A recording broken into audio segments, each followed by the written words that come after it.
한 치과에 얼마나 하겠어요?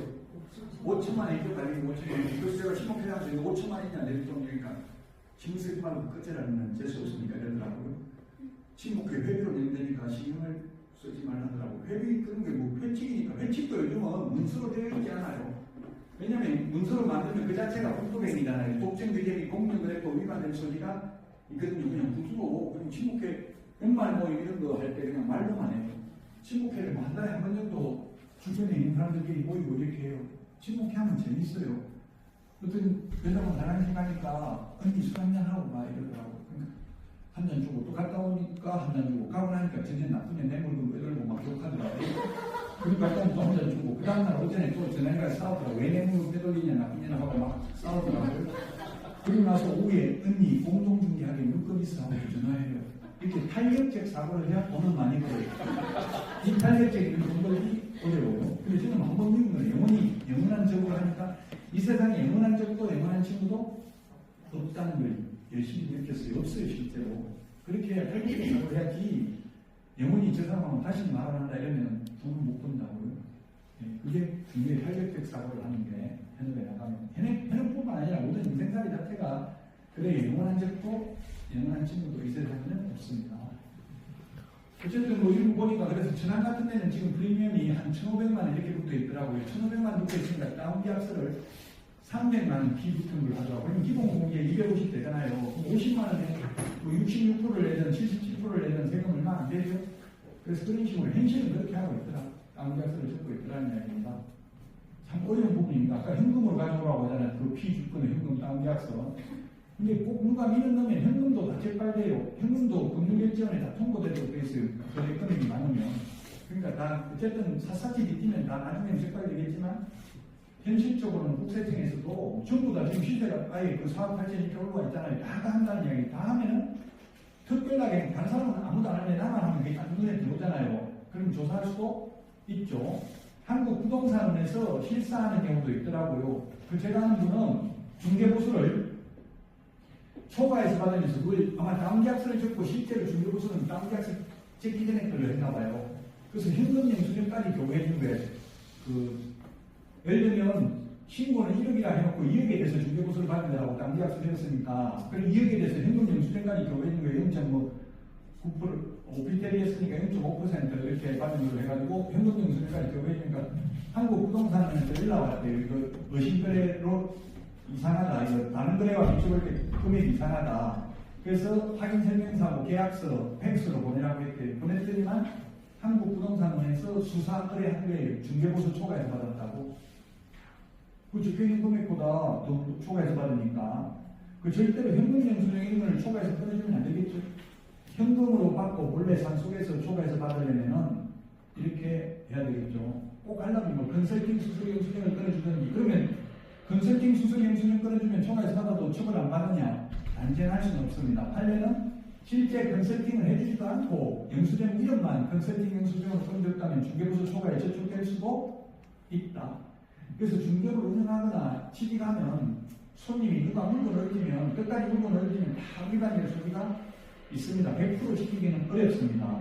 그래서 제가 볼 때는 그렇다고 해도 저는 한 번도 과태료를 내거나 문정기를 받거나 이렇게 해본 적은 없거든요. 그럼 어떻게 해야 되냐? 마인드 자체가 공정하게 중개하려는 노력만 하면 거의 사고 나진 않습니다.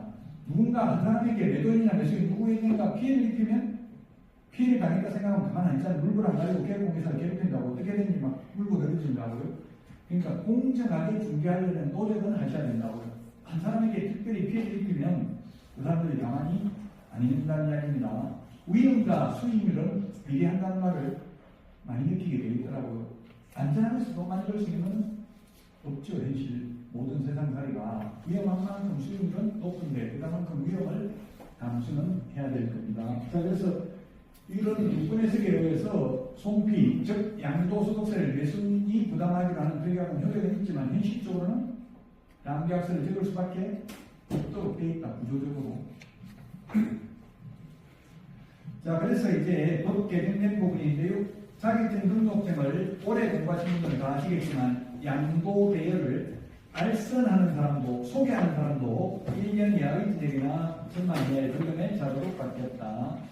요거는 중요하죠. 자기 추수 사유가 옛날에는 자격증을 양도되어 하거나 공인중개사법 위반 징역형을 받거나 또는 자격증 기간 중에 업무를 하거나 그리 부정한 방법으로 자격증을 한 경우였는데 지금은 공인중개사법 위반으로 징역뿐만 아니라 업무와 관련된 범죄, 사기, 배임, 횡령, 사무소 위조, 범죄단체 조직 등의 혐의로 금고 이상의 집행유예만 받아도 자격 취소하도록 되어 있습니다. 그래서 어떤 분 질문하더라고요. 친구 결혼 때 먹어가지고 사기죄로 지금 기소되는데 만약 금고 이상 받으면 자격 취소되면 어떤데 업무와 관련된 범죄죠. 친구 결혼 때 먹는 업무와 관련된 범죄 아니죠? 그래서 그거는 행정처벌을 받을 수 있을지언정 친구 결혼 때 먹는 거 아니고 공익에서 자격 취소되지는 않습니다. 손님 보증금 때 먹는 거는 자격 취소될 수 있겠죠? 예를 들면 전세를 받아가지고 월세로 돌려막기 하다가 빼먹어서 사기죄로 금고 이상 받으면 그건 자격 취소 할 수 있는 게 아니라 하여야 합니다. 의사나 변호사는 자격 취소가 없습니다. 그런데 공인중개사는 자격 취소 할 수 있는 게 아니라 반드시 하여야 합니다. 그리고 제가 국토부에 형평성에 어긋난다. 의사나 변호사는 자격 취소가 없는데 의사가 만약에 마취 시켜놓고 환자를 성폭행해도 의료법 위반해도 의사 자격 취소는 없는데 공인중개사는 자격 취소 할 수 있는 것도 아니고 재량권이 있는 것도 아니고 반드시 하여야 하는 형평성에 어긋난다. 고쳐달라 이랬더니만 저보고 왜 이렇게 세상에 불만이 많냐 다른 사람은 아무 말도 안 하는데 이러고 왔더라고요. 어쨌든 좀 불합리하긴 합니다. 자기 취소할 수 있는 게 아니라 하여야 합니다. 의사들 지금 의료법 위반으로 면허정지 3개월 이런 거 나오잖아요. 면허정지는 우리 업무정지하고 똑같은 거잖아요. 또 지금 2개월 끝나면 또 할 수 있는 거잖아요. 의사는 자기 취소 없습니다. 변호사도 없습니다. 옛날 대전법조비리 사건 관련해서 모 변호사, 이모 변호사 오히려 명예훼손으로 10억씩 손해배상 받았어요. KBS, MBC를 대상으로. 자기 이름 팔았다고. 그래가지고 지금도 변호사 하고 있어요. 변호사법 위반으로 구속돼가지고. 근데 우리는 공인중개사법 위반으로 징역형 받으면 자기 취소하여야 한다. 자, 부동산거래 질서, 결혼행위 신고센터는 저 수원지역에 보니까 신고하라고 신고센터 홍보 많이 해놨더라고. 한국부동산에서 부동산거래 질서, 결혼행위 신고센터를 설치 운영하고 있습니다. 한국부동산원에서 운영하고 있으니까 가급적이면 위반 행위를 하지 않도록 해야 됩니다. 그 다음에 개업공개사 등의 결격 사유 5번이 바뀌었죠. 옛날에는 집행유예 기간인데 지금은 집행유예 기간 경과 후 3년이 아니라 2년간 결격 사유에 해당됩니다. 징역 1년에 집행유예 3년 받았으면 5년간 개업도 안 되고 취직도 안 된다는 이야기죠. 자, 그 다음에 중개보조원 채용상한제, 이거는 뭐 큰 실효성, 지금 일반적인 중개업소는 해당 안 되고요.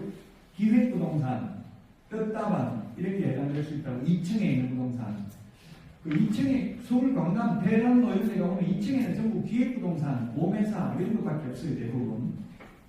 2층에 있는 부동산 취직하시려면 기획부동산 이런 거 아까 텔레마케팅 기본금 200만 원 이렇게 준다면 거의 다 텔레마케팅 이런 게 명강 주고 뭐 전화해라 이런 거 하는 데가 많다고요. 일비 얼마 준다 이러면 그 기획부동산인 경우가 많습니다. 저는 기획부동산에 가서도 강의해봤어요. 기획부동산인 거 모르고 그냥 강의하면 방사를 준다고 하니까 그거에 대해서 강의해달라고 해서 가보니까 기획부동산이더라고요. 일단 사람들 데리고 올 때도 데리고 온 사람들 물어보니까 어디 가는지 말하지 말고 데리고 오라더라고요. 일단 좋은 데 있다 가자고 해서 데리고 오면 제가 강의하는 거 좋잖아요. 지금 강의도 재테크나 이런 거 상식적인 거 강의해주고 나면 그 다음에 그게 뭐 팀장이나 이런 사람들이 나와서 이제 브리핑을 하더라고요. 제가 브리핑하는 거 보니까 진짜 잘하더라고. 저는 어디를 해봤냐면 공주역, KTX 공주역에 있는데 논 하는 거 봤는데 그 평당 80만 원에 분양하더라고요. 지분으로 그냥 돈 내는 만큼 지분 투자예요. 지분 투자. 공유 지분 몇 분은 몇 해가지고 주더라고요. 문제는 지분이기 때문에 나중에 팔기가 어렵죠. 그래서 그 팀장은 되게 팔기 어려울 것 같은데 하니까 팔면 됩니다 그러더라고요. 못 파는 것 같은데 이러니까 지분만 팔면 됩니다. 맞습니다. 이론적으로는 지분만 거래하면 다른 공유자 동의받을 필요 없죠. 근데 현실적으로 지분만 사 사람이 거의 없잖아요. 아마 여러분들도 인터넷에 검색해보세요. 청계산 기획부동산 치보면 공유지분권자가 몇 명인지 빨리 치봐요. 청계산 기획부동산 수천 명이 된다고. 청계산 이수봉 그 꼭대기 있는 데까지 수천 명이 한 필지를 지분으로 공유하게 되면 그 사실상 팔기 어렵다고 봐야 되겠죠. 어쨌든 의원들이 취직할 분들은 그런 것도 한 달 정도는 경험해도 나쁘지는 않을 것 같아요. 이런 게 있다는 게 세상을 아는 거는 중요하니까요. 몇 명이 나오셔도 청계산, 기획부동산 한 뭐 수천 명 되죠. 자, 그래서 어쨌든 이제 가짜 공인중개사 50명 이름을 내세워 때문에 채용 상한제를 도입했다. 개업공개사와 소속공개사를 합한 숫자의 5배수를 초과해서 보조원을 고용하면 1년 이하의 진행이나 1,000만 원 이하의 등록이고 반드시 등록을 취소해야 되고 또 보조원이라는 걸 반드시 고지해야 된다. 미리 알려야 된다. 알리지 않는 경우 500만 원 이하가 되고요. 그 알리지 않는 보조원뿐만 아니라 사장이 개업공개사에게도 500만 원 이하가 되는다. 다만 사장은 그 위반을 방지하기 위하여 상당한 주의와 감독을 게을리하지 아니한 경우에는 사장에게는 과태료를 부과하지 않는다. 얼마 전에 있었던 일입니다. 실제로 보조원이 집 구경시키러 가니까 손님이 은행 문자는 얼마 있습니까? 도대는 깨끗합니까? 손님들이 묻고 가만히 가진 않잖아요. 집 보여주니까 무슨 이야기를 해도 말을 하죠.